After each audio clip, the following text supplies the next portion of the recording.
नमस्ते बच्चों। आज हम पढ़ेंगे कार्यपालिका का अर्थ और उसकी परिभाषा, कार्यपालिका के क्या कार्य हैं, कार्यपालिका के प्रकार क्या होते हैं।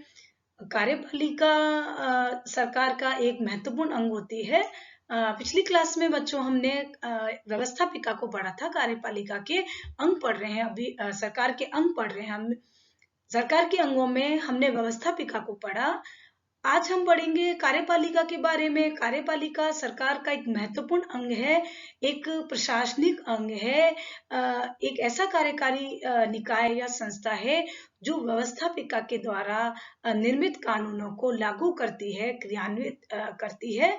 तो कार्यपालिका एक प्रशासनिक संस्था है जो कि एक प्रकार से हम इसको सरकार कह सकते हैं। सरकार जो कि नीतियों को बनाती है और उसको लागू करती है। तो नीतियां सरकार किस आधार पर बनाती है? व्यवस्थापिका द्वारा निर्मित कानूनों के आधार पर सरकार नीतियां बनाती है और उन नीतियों को क्रियान्वित करती है, लागू करती है, यानी कि देश के प्रशासन को संचालित, निर्देशित और नियंत्रित करती है।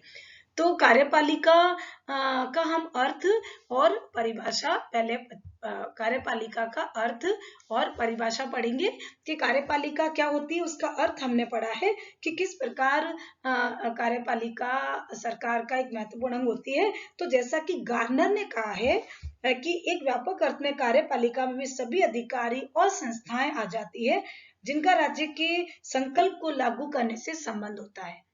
तो कार्यपालिका जो है एक ऐसा निकाय होती है जो कानूनों को लागू करने के लिए या क्रियान्विति के लिए जिम्मेदार होती है। तो हम कार्यपालिका वह भाग होती है सरकार का जो व्यवस्थापिका द्वारा बनाए हुए कानूनों को क्रियान्वित करती है। कार्यपालिका शासन या सरकार की वह धुरी होती है जिसके चारों ओर प्रशासनिक तंत्र घूमता है। तो बच्चों हम कार्यपालिका की परिभाषाएं एक दो पढ़ेंगे कि कार्यपालिका, जैसा कि गार्नर ने कहा है कि व्यापक और सामूहिक अर्थ में कार्यपालिका विभाग के अंतर्गत, कार्यपालिका के अंतर्गत वे सभी अधिकारी, राज्य कर्मचारी और एजेंसियां आती है जिनका कार्य राज्य की इच्छा, जिसे व्यवस्थापिका ने निर्धारित कर कानून के रूप में व्यक्त किया है, वह कार्य रूप में परिणित करना है। कहने का तात्पर्य है कि राज्य की इच्छा जो व्यवस्थापिका द्वारा कानूनों का रूप लेती है या व्यवस्थापिका उसको कानून के रूप में निर्धारित करती है और उसको लागू करने का काम, उसको कार्य रूप में लागू करने का काम कार्यपालिका के द्वारा किया जाता है। तो इस प्रकार कार्यपालिका जो है वह एक प्रकार से संपूर्ण शासन तंत्र है। तो जैसा कि विलोबी ने परिभाषा दी है कार्यपालिका की कि कार्यपालिका जो है वो कार्यपालिका शक्ति का कार्य सारी सरकार का प्रतिनिधित्व करना होता है और यह देखना होता है कि सरकार के विभिन्न भाग कानूनों का उपयुक्त रूप से पालन करे। इसका प्रशासनिक कार्य यह है कि जिस कानून की घोषणा विधायी व्यवस्थापिका द्वारा की जाती है या जिसकी व्याख्या न्यायपालिका द्वारा की जाती है, उसे किस प्रकार कार्य रूप में परिणित किया जाना है, यह काम कार्यपालिका का होता है। तो इस प्रकार कार्यपालिका की परिभाषा हमने बच्चों पढ़ी है। तो अब हम आते हैं कार्यपालिका के प्रकार पर कि कार्यपालिका जो है उसके विभिन्न प्रकार होते हैं। कार्यपालिका, क्योंकि कार्यपालिका का वर्गीकरण हर देश में हर तरीके से कार्यपालिका अपने विभिन्न प्रकारों में कार्य करती है, जिसमें कि सर्वप्रथम है वास्तविक और नाममात्र की कार्यपालिका। वास्तविक और नाममात्र की कार्यपालिका का जो भेद है वो संसदात्मक व्यवस्था वाले देशों में जो है वह पाया जाता है। तो यहाँ पर वास्तविक और नाममात्र की कार्यपालिका मतलब, जैसे कि हमारे देश का हम एग्जाम्पल लेते हैं, हमारे देश में संसदीय शासन व्यवस्था है, तो यहाँ पर वास्तविक और नाममात्र की कार्यपालिका का जो भेद है वह है कि नाममात्र कार्यपालिका का प्रधान राष्ट्रपति होता है और वास्तविक कार्यपालिका का प्रधान प्रधानमंत्री होता है। नाममात्र की कार्यपालिका जिसको संविधान के द्वारा कार्यपालिका शक्तियां दी जाती है और वास्तविक कार्यपालिका जो कि नाममात्र की कार्यपालिका की शक्तियों का प्रयोग वास्तविक रूप में करते हैं, जैसे कि प्रधानमंत्री मंत्रिमंडल के साथ कार्यपालिका शक्तियों का वास्तविक रूप से प्रयोग करता है। तो इस प्रकार अब हम दूसरे नंबर पे हम देखते हैं कि राजनीतिक और स्थायी कार्यपालिका। राजनीतिक और स्थायी कार्यपालिका जो कि हर देश में पाई जाती है। राजनीतिक और स्थायी, राजनीतिक मतलब जो सरकार है, जो मंत्री है, और स्थायी कार्यपालिका जो कि प्रशासनिक तंत्र है, जो विभिन्न बड़े बड़े प्रशासनिक जो अधिकारी ऑफिसर्स होते हैं, वो स्थायी कार्यपालिका में आता है। और ये स्थायी कार्यपालिका राजनीतिक कार्यपालिका की मदद करती है। तो इस प्रकार हम देखते हैं कि राजनीतिक और स्थायी कार्यपालिका जो है वह कार्यपालिका में राजनीतिक जो जनता द्वारा निर्वाचित होते हैं, राजनीतिक कार्यपालिका के सदस्य, जनता उनको निर्वाचित करती है चुनावों के माध्यम से। और स्थायी कार्यपालिका जो कि विभिन्न सरकारी सेवा के जो अधिकारी होते हैं, जैसे आईएएस वगैरह, तो इनका ये जो है प्रशासनिक अधिकारी राजनीतिक कार्यपालिका की मदद के लिए होते हैं, लेकिन ये उससे अलग होते हैं और ये निष्पक्ष रूप से काम करते हैं। और इनका काम होता है राजनीतिक कार्यपालिका यानी मंत्रियों को सहयोग करना। तो इस प्रकार हम देखते हैं कि प्रधानमंत्री और अन्य जो मंत्री होते हैं वो राजनीतिक कार्यपालिका है, और आईएएस अधिकारी जो वगैरह होते हैं वो स्थायी कार्यपालिका है। फिर हम देखते हैं बच्चों कि संसदात्मक और अध्यक्षात्मक कार्यपालिका, यह कार्यपालिका का बहुत बड़ा एक प्रकार है, या हम भेद कह सकते हैं कि शासन, इसमें कार्यपालिका का विभाजन शासन व्यवस्था की दृष्टि से हुआ है कि जहां पर कार्यपालिका और व्यवस्थापिका घनिष्ठ रूप से संबंधित होती है, वह है संसदीय कार्यपालिका। और जहाँ कार्यपालिका और व्यवस्थापिका दोनों एक दूसरे से पृथक होती है, वह है अध्यक्षात्मक कार्यपालिका। तो संसदात्मक और अध्यक्षात्मक कार्यपालिका का भेद, इसका सबसे बड़ा उदाहरण है भारत और ब्रिटेन संसदात्मक कार्यपालिका, और अमेरिका जो है वो अध्यक्षात्मक कार्यपालिका का उदाहरण है, जहाँ राष्ट्रपति राज्य का और शासन का दोनों का प्रमुख होता है अध्यक्षात्मक शासन प्रणाली में। वहां पर नाम मात्र की और वास्तविक कार्यपालिका का भेद नहीं होता है अध्यक्षात्मक कार्य शासन व्यवस्था में, लेकिन संसदीय शासन प्रणाली में नाम मात्र की और वास्तविक कार्यपालिका का भेद होता है। और वहां पर कार्यपालिका व्यवस्थापिका के प्रति उत्तरदायी होती है और बनती वो व्यवस्थापिका में से ही है। लेकिन अध्यक्षात्मक कार्यपालिका में व्यवस्थापिका जो है वो कार्यपालिका जो है वो व्यवस्थापिका के प्रति उत्तरदायी नहीं होती है। कार्यपालिका अपने कार्यकाल की दृष्टि से बिल्कुल स्वतंत्र और पृथक होती है। इसलिए कहा जाता है कि यहाँ पर कार्यपालिका के कार्यकाल की निश्चितता होती है। तो इस प्रकार हमने संसदात्मक और अध्यक्षात्मक कार्यपालिका जो है वो अपने इसी पेपर में जो है फर्स्ट यूनिट में हमने इसको डिटेल में पढ़ा था।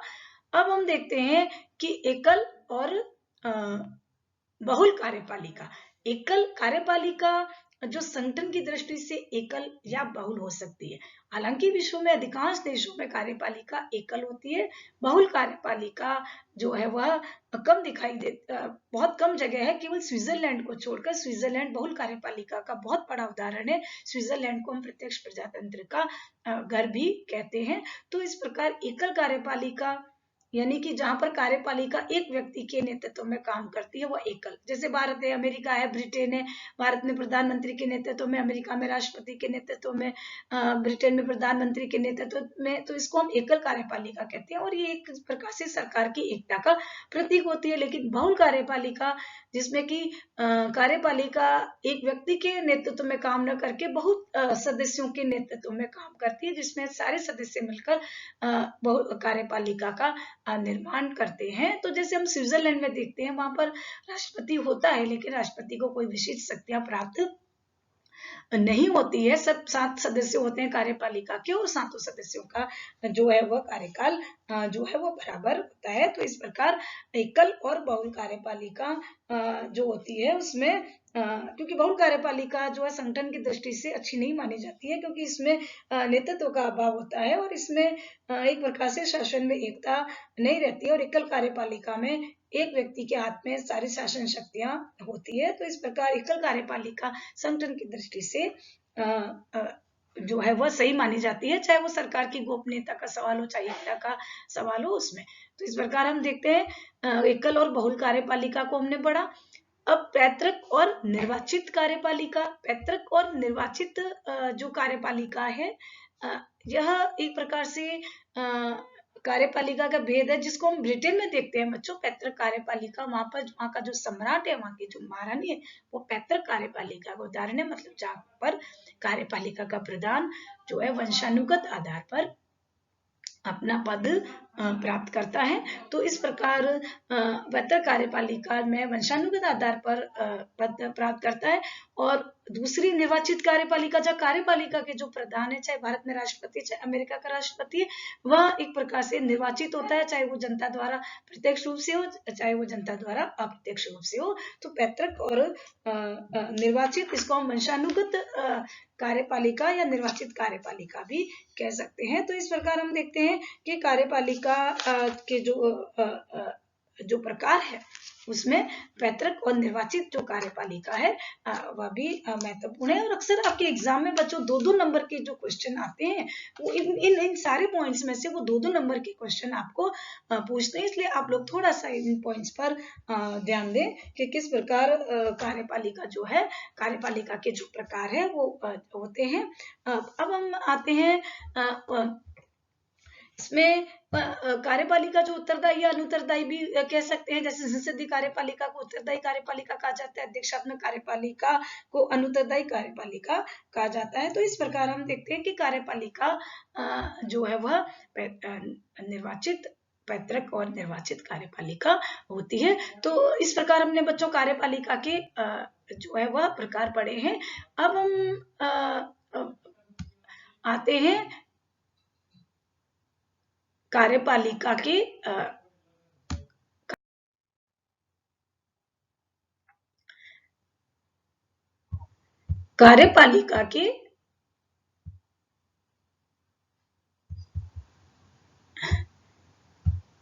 कार्य और उसकी जो भूमिका अभी हमने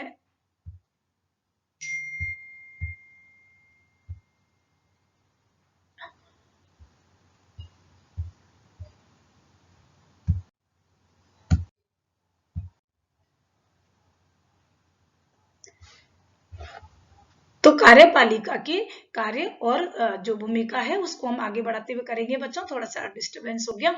तो प्रशासनिक कार्यों में नीति का निर्माण करना और उस नीति के निर्माण के आधार पे प्रशासन को जो है वह संचालित और निर्देशित करना, उस पर नियंत्रण स्थापित करना, देश में नीतियों का निर्धारण करना ताकि देश के प्रशासन को संचालित किया जा सके।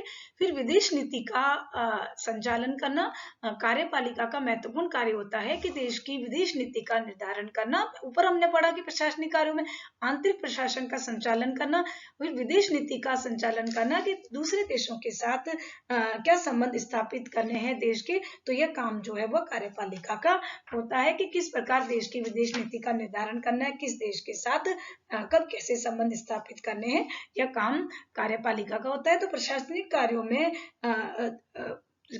विदेश नीति का संचालन जो है वो बाह्य कार्यों में आता है कि विदेश नीति का किस प्रकार संचालन करना है, किस देश के साथ कब कैसी संधि करनी है, समझौता करना है, किस प्रकार की नीति अपनानी है, काम कार्यपालिका का होता है। युद्ध का सैनिक समझौते करना या विभिन्न संधियों का संचालन करना। फिर विधायी कार्यों में हम देखते हैं बच्चों के अलग अलग इसका है कि अध्यक्षात्मक देशों में अलग है, वे संसदीय व्यवस्था में कार्यपालिका के कार्य अलग है। संसदीय शासन व्यवस्था में से अधिकतम विधायी कार्यों का जो संचालन है वो कार्यपालिका के द्वारा किया जाता है। लगभग 90% विधेयक जो है वो कार्यपालिका के द्वारा बनाए जाते हैं, क्योंकि कार्यपालिका बनती व्यवस्थापिका में से उसी दल का बहुमत व्यवस्थापिका में होता है। लेकिन अध्यक्षात्मक देशों में थोड़ा सा कार्यपालिका कानून निर्माण संबंधी कार्य में करती है, लेकिन वो अप्रत्यक्ष रूप से करती है, वो उसको नियंत्रित नहीं कर सकती, प्रभावित अवश्य करती है, लेकिन वो अप्रत्यक्ष रूप से विधि संबंधी कार्यों को में प्रभावित करने का काम करती है। फिर हम देखते हैं कि सैनिक कार्यों में जैसे हमारे देश में हम देखें कार्यपालिका कार्यों में या राष्ट्रपति के कार्यों में, जिसमें कि सेना का संचालन करना है, देश की जो सेना है उन सेनाओं को आदेश देना, संचालन करना, कहाँ पर किस प्रकार से सेनाओं की तैनाती की जानी है, क्योंकि हमारा राष्ट्रपति तीनों सेनाओं का जो प्रधान होता है। तो सैनिक कार्य भी कार्यपालिका का एक महत्वपूर्ण कार्य होता है। उसके बाद सबसे महत्वपूर्ण कार्य होता है वित्तीय कार्य मतलब कि हर देश में कार्यपालिका देश की आय व्यय का ब्यौरा तैयार करती है, यानी कि बजट बनाती है और उसको व्यवस्थापिका में पेश किया जाता है। तो बजट को बनाना अर्थ अर्थव्यवस्था पर बजट को पारित करना हालांकि व्यवस्थापिका का काम है, लेकिन उस बजट में आय व्यय का कितना खर्च क्या करना है, किस प्रकार बजट को बनाना है, ये सारा काम जो है वह कार्यपालिका के द्वारा किया जाता है। संसदीय व्यवस्था में कार्यपालिका यहाँ वित्तीय कार्यों पर पूरा नियंत्रण रखती है, लेकिन अध्यक्षात्मक देशों में थोड़ा सा कार्यपालिका जो है वह यहाँ पर उस व्यवस्थापिका का उस पर नियंत्रण हो जाता है। फिर हम देखते हैं न्यायिक कार्यों में। न्यायिक कार्यों में हम देखें तो कार्यपालिका विभिन्न न्यायिक कार्य करती है, क्योंकि सभी देशों में जो कार्यपालिका के जो प्रधान होते हैं, चाहे वो मतलब जो राष्ट्रपति है, उनको कुछ न्यायिक शक्तियां प्रदान की जाती है, जैसे अपराधियों की क्षमा को माफ कर दे, उनकी सजा में परिवर्तन कर दे, वो सर क्षमा भी प्रदान कर सकते हैं। तो इस प्रकार की जो न्यायिक शक्तियां हैं वो कार्यपालिका के प्रधान को प्रदान की जाती है। फिर संकटकालीन आपातकालीन शक्तियां हम देखें तो आपातकालीन शक्तियां भी देश कार्यपालिका के प्रधान को, अध्यक्ष को प्रदान की जाती है कि देश में जब आपातकाल आता है तो आपातकालीन शक्तियां उस आपात से, संकट से निपटने के लिए, चाहे वो भारत में राष्ट्रपति है, हमारे राष्ट्रपति की आपातकालीन शक्तियां बहुत विस्तृत है, हालांकि इसका प्रयोग प्रधानमंत्री या मंत्रिमंडल के नेतृत्व में किया जाता है, और अमेरिका में भी राष्ट्रपति की आपातकालीन शक्तियां काफी है। तो ये आपातकालीन शक्तियां एक कार्यपालिका प्रधान को दी जाती है ताकि वो देश के प्रशासन का संचालन अच्छी प्रकार से कर सके। और अन्य कार्य है, विविध कार्य है, जिसको हम राजनीतिक कार्य कह सकते हैं, तो उन कार्यों को करना भी एक देश की कार्यपालिका का काम होता है, जैसे उपाधियों का वितरण करना है, विभिन्न सम्मान प्रदान करना, उपाधियां देना, या फिर नियुक्तियों संबंधित कार्यों में, जैसे नियुक्ति कार्य भी महत्वपूर्ण है कार्यपालिका का।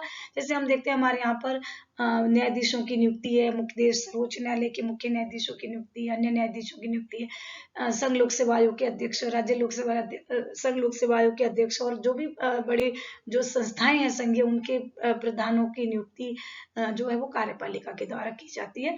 तो कार्यपालिका का एक महत्वपूर्ण कार्य जो है वो नियुक्ति संबंधित कार्य भी है। तो इस प्रकार कार्यपालिका का जो कार्य है वो बहुत ही विस्तृत कार्य, और वर्तमान समय में हम देखें तो सरकार के कार्यों में जो तीव्र गति से वृद्धि हो रही है, एक लोक कल्याणकारी राज्य की अवधारणा के उदय के बाद जो सरकार के कार्यों में जो बढ़ोतरी देखी गई है, उससे कार्यपालिका की शक्तियों में तीव्र गति से बढ़ोतरी हुई है, और उसके कंपैरिजन में सामने व्यवस्थापिका की शक्तियों का ह्रास या पतन हुआ है। तो अगली क्लास में हम बच्चों पढ़ेंगे कार्यपालिका की शक्तियों में जो है वो वृद्धि के क्या कारण है, या कार्यपालिका जो है किस वजह से शक्तिशाली हुई।